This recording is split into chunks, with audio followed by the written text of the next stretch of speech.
On a dit tout à l'heure qu'il y avait a priori une incohérence.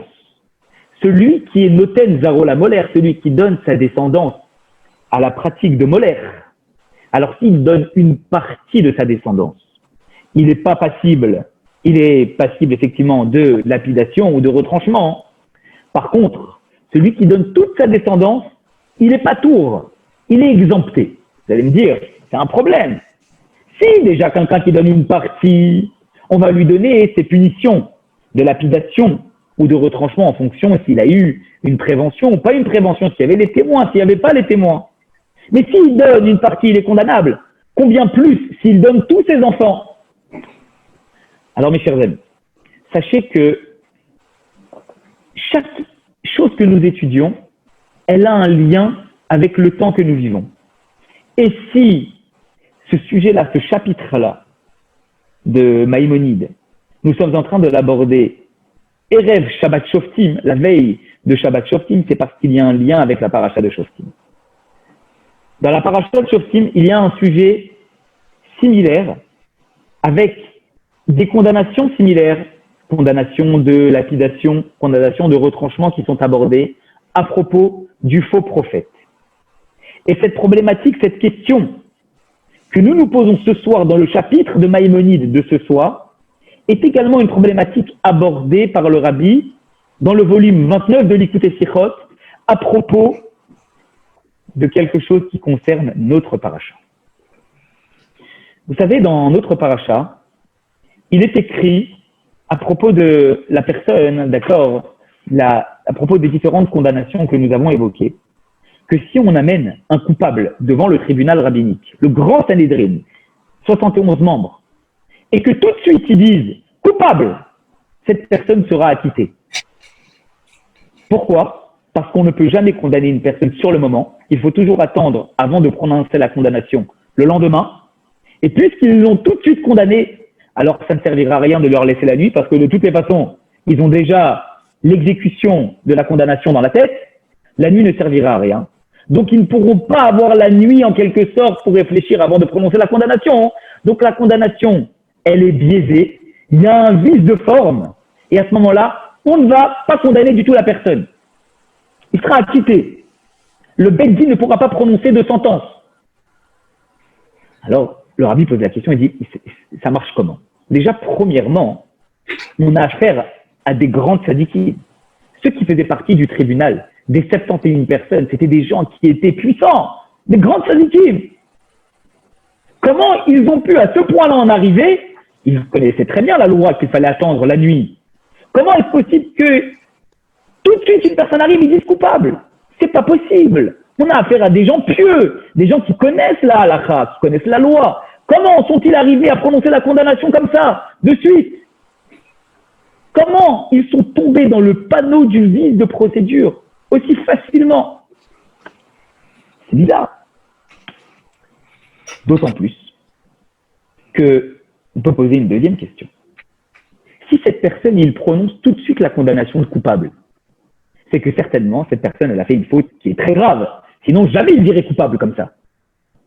Alors, comment est-ce possible qu'une personne où ces grands tzadikim vont tout de suite dire coupable, et donc ça voudrait dire d'une certaine façon qu'on a l'assurance que cette personne, elle est coupable, on puisse en arriver à dire, tu sais quoi, tu as dit la condamnation tout de suite, acquitté. Mais non, tu ne peux pas acquitter une personne comme ça. Parce que s'ils ont dit coupable, c'est que c'est sûr qu'elle est coupable. C'est comme prendre une personne dont on a l'assurance qu'elle a commis un crime et la laisser dans la nature sciemment. C'est impossible de considérer cette chose-là.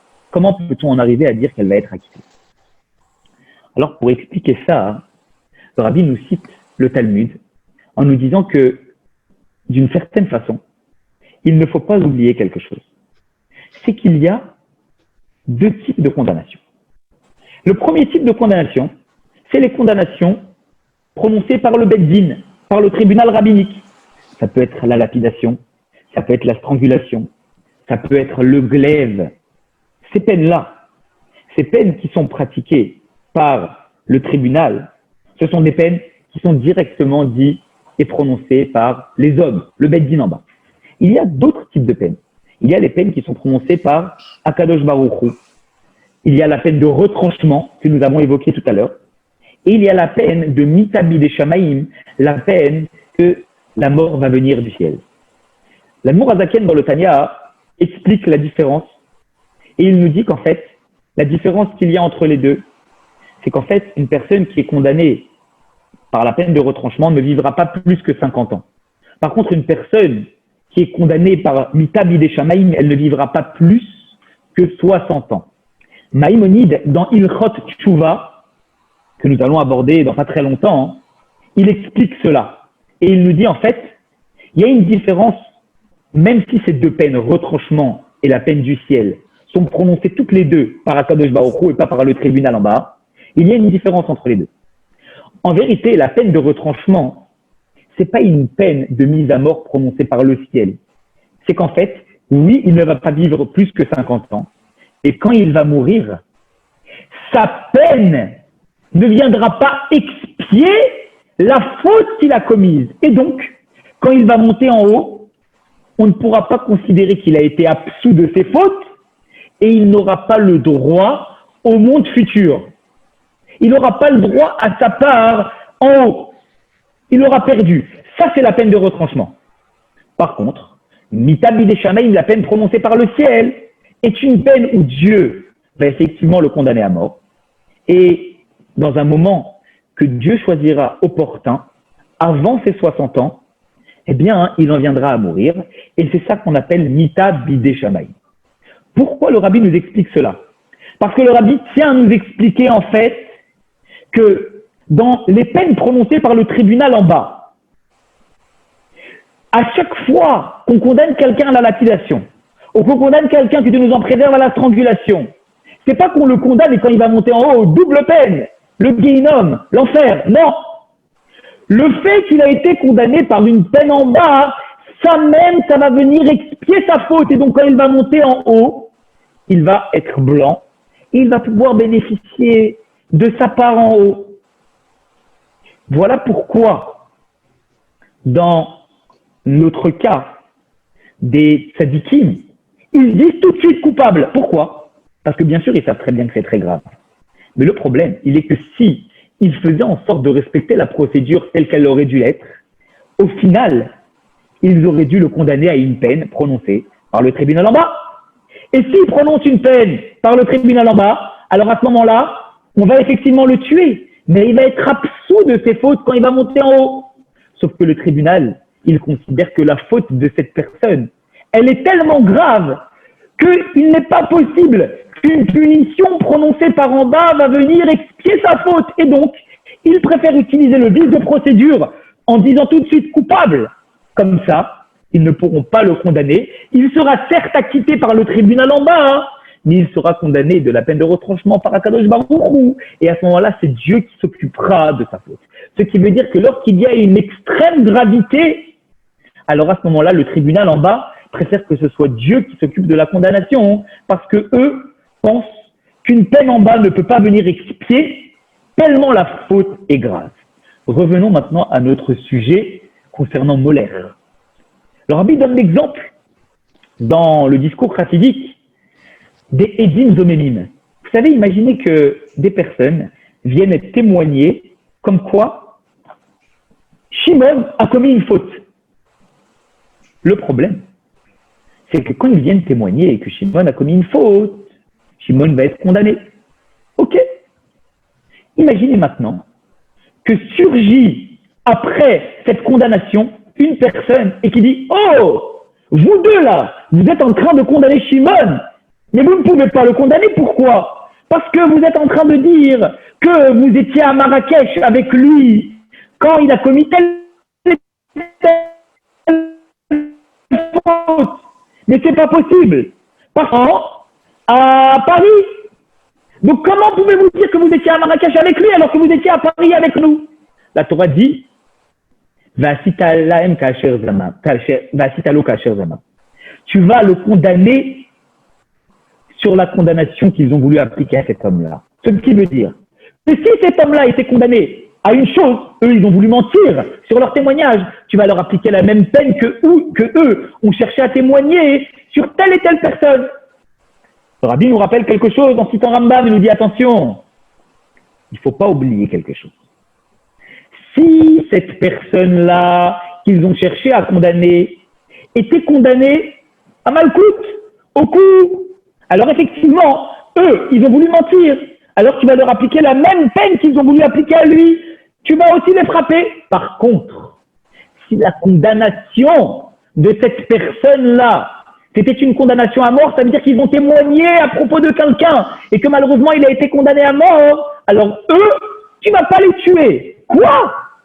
Mais si déjà, tu vas les frapper parce qu'ils ont voulu faire frapper l'autre, s'ils ont voulu faire tuer l'autre, comment est-ce possible que tu n'appliques pas aussi la condamnation à mort pour ces deux-là? Le Rabbi nous dit en vérité, c'est ce qu'on a dit plus haut. Leur faute est tellement grave que le Beddin ne veut pas prononcer une condamnation à mort sur ces deux personnes. Le Beddin préfère dire on ne peut pas expier leur faute en les condamnant en bas. C'est Dieu qui va les condamner lui-même de la façon dont il jure et juge adéquate, parce que leur faute est tellement grave et on ne peut pas absoudre leur faute par une condamnation en bas. Maintenant, répondons à notre question sur Molech, parce que le Rabbi cite le Kesef Mishneh en nous expliquant la question que nous avons évoquée dans le Tosfot de Traité Sanhédrin. On a dit comment est-ce possible que celui qui donne une partie de ses enfants, il va être condamné en bas, et celui qui donne tous ses enfants, il va être exempté. Maintenant, vous avez compris. Celui qui donne une partie de ses enfants, effectivement, il aura commis Molech et il va être passible de lapidation. Mais celui qui donne tous ses enfants, c'est pas qu'il va être exempté et il va passer entre les mailles du filet, on va rien lui faire. Non. C'est qu'en fait, c'est tellement grave de donner tous ses enfants à Molech, pas simplement la moitié, mais tous ses enfants à Molech, que le Beddin ne prononcera pas de condamnation dans ce monde-ci. Il l'exempte de condamnation ici, en considérant que c'est Dieu qui va prononcer la condamnation adéquate et s'occuper de cette personne-là qui était capable que Dieu nous en préserve de donner tous ses enfants à Molech à l'idolâtrie, parce qu'il juge que c'est tellement grave qu'on ne peut pas le condamner en bas et en quelque sorte permettre d'absoudre sa faute et qu'il monte en haut et qu'il n'ait plus rien. Voilà pourquoi parfois on est exempté en bas, pas parce que c'est pas grave, mais parce que c'est tellement grave que le Beddin en bas laisse Dieu gérer cette histoire et condamner lui-même. Ça, c'était le premier point qu'on devait aborder ensemble. Maintenant, le second point. C'est une question qui est tellement actuelle. Regardez, on cherche tous d'une certaine façon à rassembler un maximum autour d'Akadosh Baruch Hu. On a un exemple typique ici dans la halakha de Rambam qui nous dit, voilà, embellis ta synagogue, embellis ton Beth Amikdash, embellis ta synagogue, crée quelque chose de beau, plante des arbres. Imaginez maintenant une personne qui va rentrer dans la cour d'une synagogue, d'accord, et qui va voir des arbres magnifiques. Attention, je ne dis pas que les arbres ils étaient avant. Si les arbres étaient avant, ça n'a rien à voir. On parle de personne qui va planter des arbres dans la cour de sa synagogue, volontairement. Alors, des beaux arbres fruitiers qui vont apporter de l'ombre. Ça va encore plus attirer les gens. On va organiser un barbecue dans la cour de la synagogue. On va réunir du monde. Il y aura des beaux arbres fruitiers. Ça va l'embellir encore plus, notre jardin de la synagogue. Pourquoi on ne pourrait pas le faire? Au contraire, je cherche à embellir un endroit de Dieu pour pouvoir rassembler autour de lui. Pourquoi c'est interdit? Alors, dans un discours du 25 Nissan, Tafshin Memhe, en 1985, le Rabbi nous explique cela.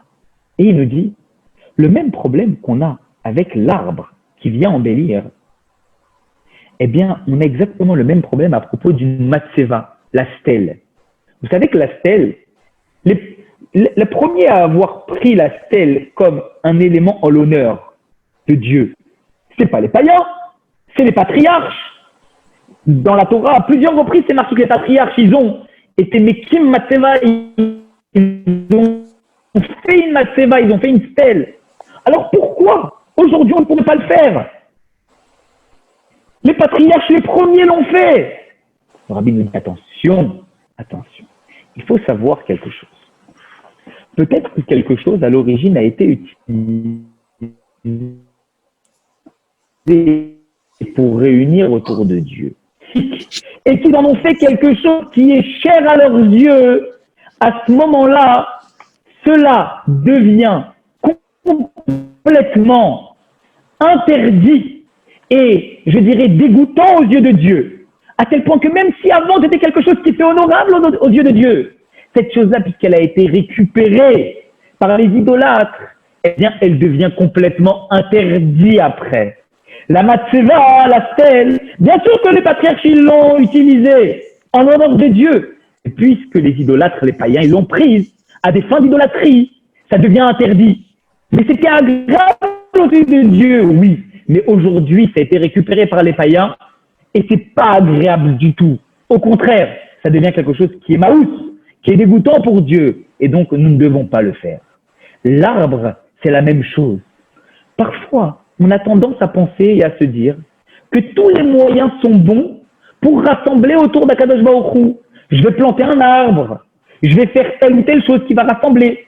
Mais n'oublions pas le principe de base.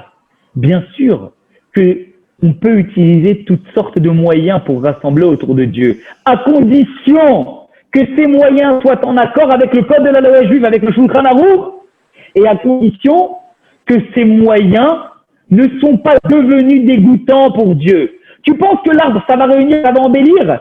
Oui, peut-être que ta perception, elle est qu'un arbre, elle embellit. Sauf que puisque ça a été récupéré par les païens, à ce moment-là, pour Dieu, ça n'embellit pas.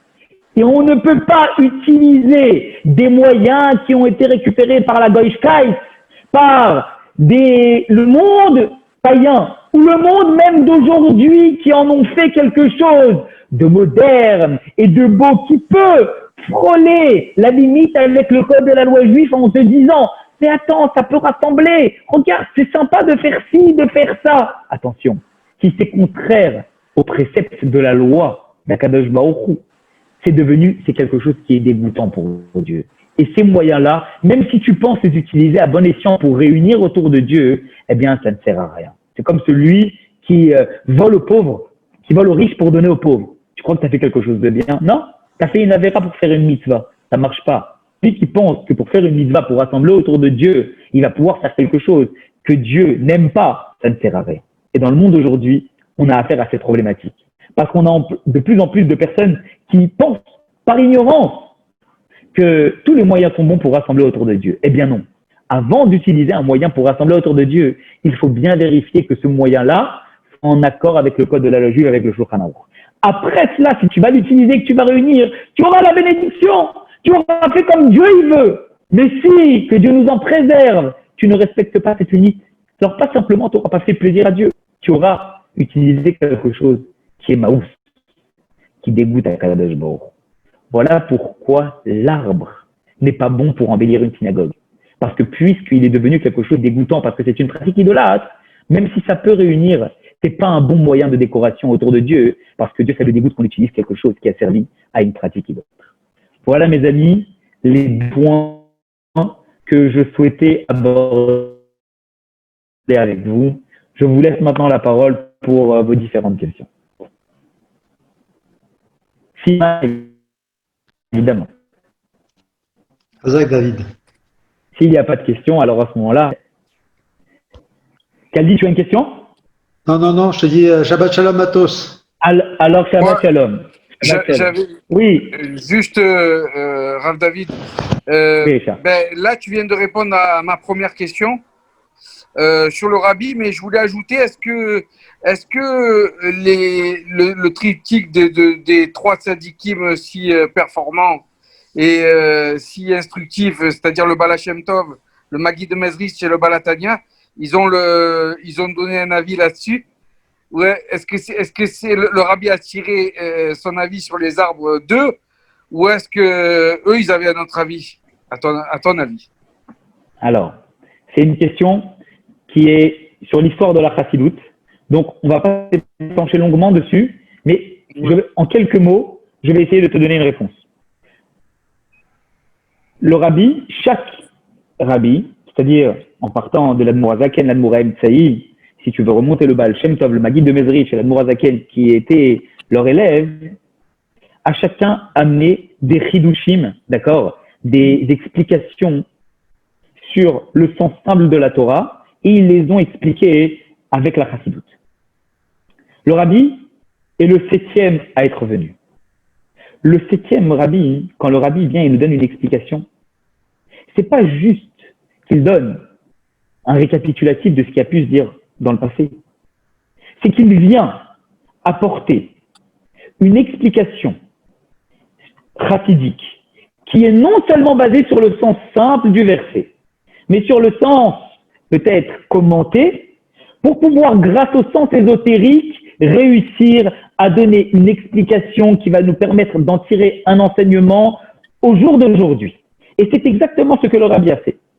Ici, il a repris un texte de la Gemara, un texte de la Halacha, et il nous a montré à quel point c'est une problématique, pas à l'époque du Temple, mais c'est une problématique actuelle parce qu'elle concerne les problématiques d'aujourd'hui. Donc, pour répondre en 2 mots à ta question, lorsque le rabbi amène une explication chassidique, évidemment qu'il est inspiré par toutes les explications chassidiques qu'il a emmagasinées de tous ses prédécesseurs. Mais il amène des chidushim, il amène une nouveauté qui n'existait pas avant et une nouveauté qui nous permet à nous de vivre au jour le jour grâce à cette explication et de pouvoir en tirer le maximum de force pour réussir à gagner dans le monde dans lequel nous vivons. Ok. Et la deuxième chose que je voulais, Rav David, c'est savoir, c'est la raison profonde au sens de la halakha et de ce cours de Maïmonide, pour laquelle on a l'obligation, et même que c'est considéré comme une idolâtrie, de mettre un écran entre nous et la terre quand on prie.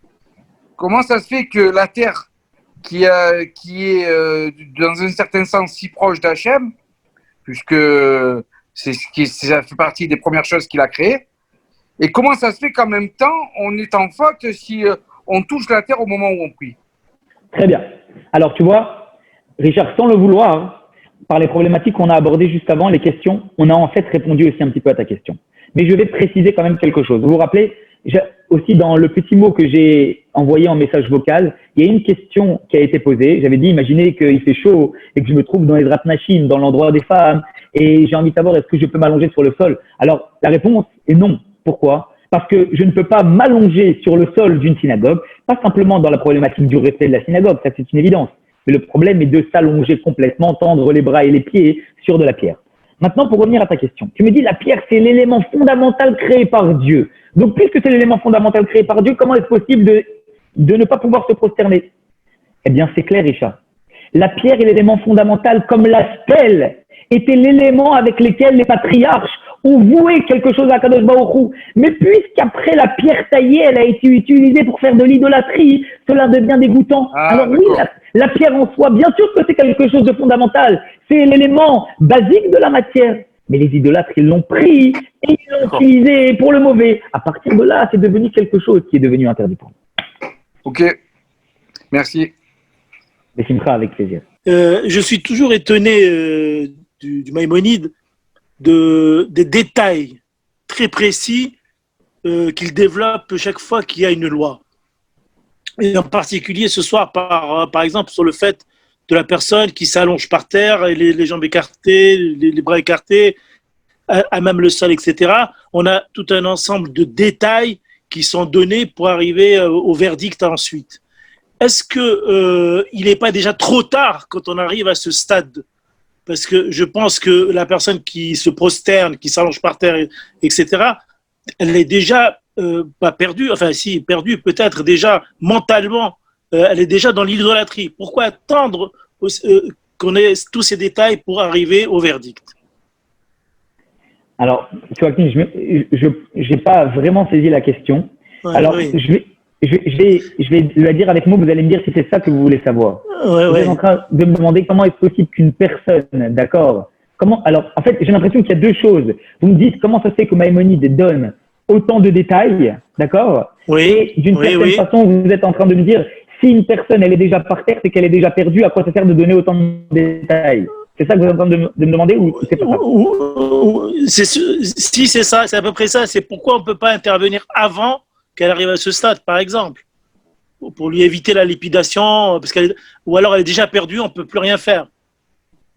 Alors, en fait, vous voyez, c'est le but de l'instauration d'un code.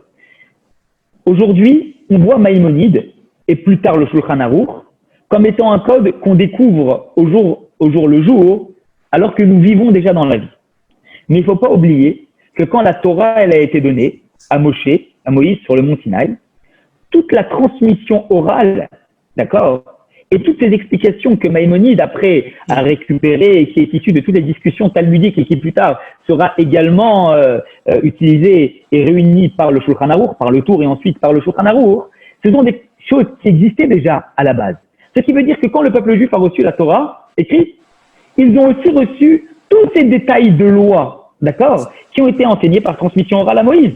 Puis ils ont été transmis, et au fur et à mesure qu'il y a de nouvelles problématiques qui sont apparues, elles ont été discutées par les sages, et ils ont pu réussir à en tirer des conclusions sur la base d'éléments qui existaient déjà auparavant, parce que c'était à la Moshe Sinaï, parce que Moïse leur avait déjà enseigné, et en s'appuyant obligatoirement sur des preuves thoraïques qui figuraient dans la Torah. Ce qui veut donc dire que c'est pas qu'on est arrivé un jour et qu'on a dit mince, mais on m'amène tous ces détails, mais si j'avais su avant, je l'aurais fait. Déjà, dès que la Torah elle a été donnée, dès qu'on leur a imposé des interdits, on leur a donné également tous les détails afférents à ces interdits. Après, une personne qui aujourd'hui découvre ces lois et se dit « mais moi, ça m'est arrivé dans ma vie de faire ci, de faire ça, alors ça veut dire que je suis condamné à la lapidation, je suis condamné au retranchement, etc. etc. » Il me semble qu'il y a quelques semaines, il y a un de mes collègues qui a abordé la problématique et qui a expliqué le principe de Tinok Shenishba. Le principe de dire que finalement, aujourd'hui, une personne, à partir du moment où elle apprend les lois et qu'elle est consciente de la gravité des lois, alors oui, la condamnation évoquée par la Torah est une condamnation qui peut être acceptée. Mais à partir du moment où nous parlons d'une personne qui a vécu dans le monde d'aujourd'hui, avec toutes les influences négatives et qui n'a pas grandi dans le monde de la Torah, alors cette personne est considérée comme étant ignorante de ces principes que nous évoquons.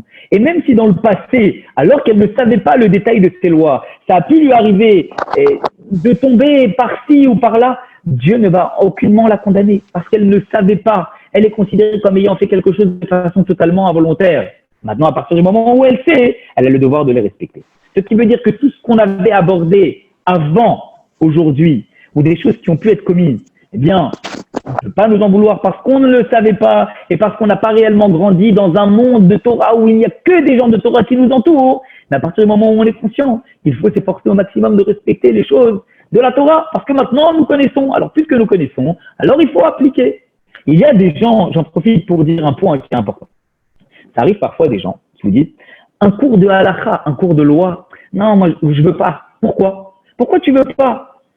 Non, moi je préfère un cours sur la paracha, un cours, je veux pas la halakha. Et quand on pousse un peu la question, mais pourquoi tu veux pas un cours de halakha Maïmonide? La halakha, le Shulchan Aruch, c'est très important.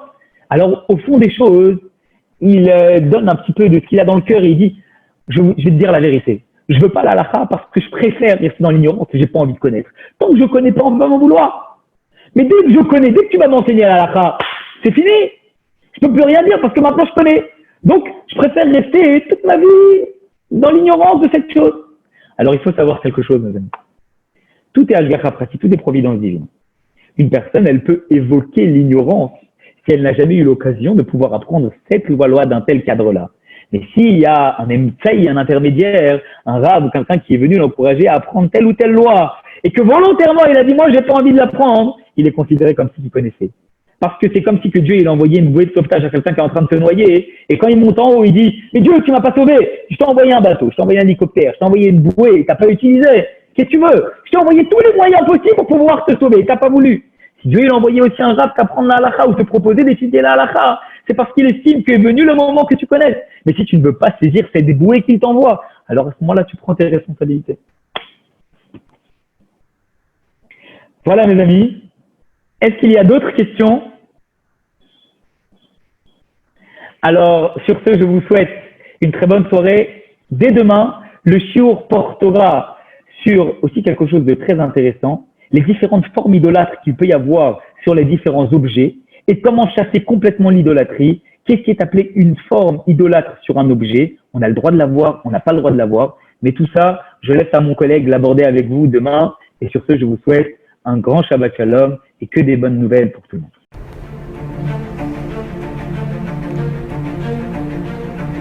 Et si connaître toute la Torah était possible, plongez-vous dans les joyaux de la Torah. Étude du Rambam, le Maïmonide. Cours de qualité par des rabbins francophones aux 4 coins du globe. Un chapitre chaque jour, à raison de 20 minutes, pour finir en moins de 3 ans l'apprentissage de la Torah. Relevez le challenge, tous les soirs en direct à 20h30 ou 21h30 heure israélienne. Nos cours sont accessibles à tout moment, YouTube, Facebook et sur notre site torah24.com.